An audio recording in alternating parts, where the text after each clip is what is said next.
বন্ধুরা, আজ আমি আপনাদের সাথে খুব সহজ একটা রেসিপি শেয়ার করব। আর সেটা হচ্ছে লোটে মাছের বড়া।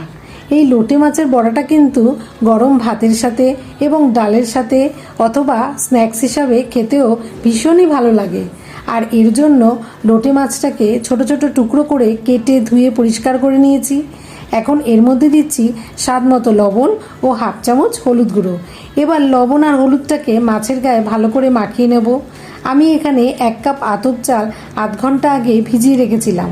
এবার একটা মিক্সার জারে আধ ঘন্টা আগে ভেজানো আতপ চাল, 4টে কাঁচা লঙ্কা আর 5 কোয়া রসুন দিয়ে একসাথে একটা পেস্ট তৈরি করে নেব।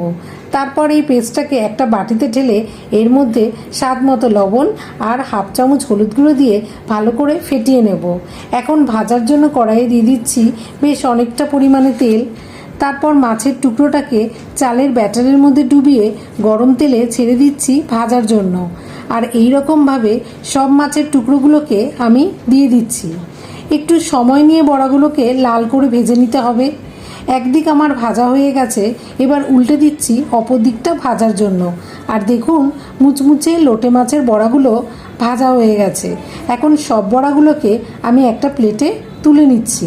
আর এইভাবে খুব অল্প সময়ে সামান্য উপকরণ দিয়ে টেস্টি লোটে মাছের বড়াগুলো আমি তৈরি করে নিয়েছি।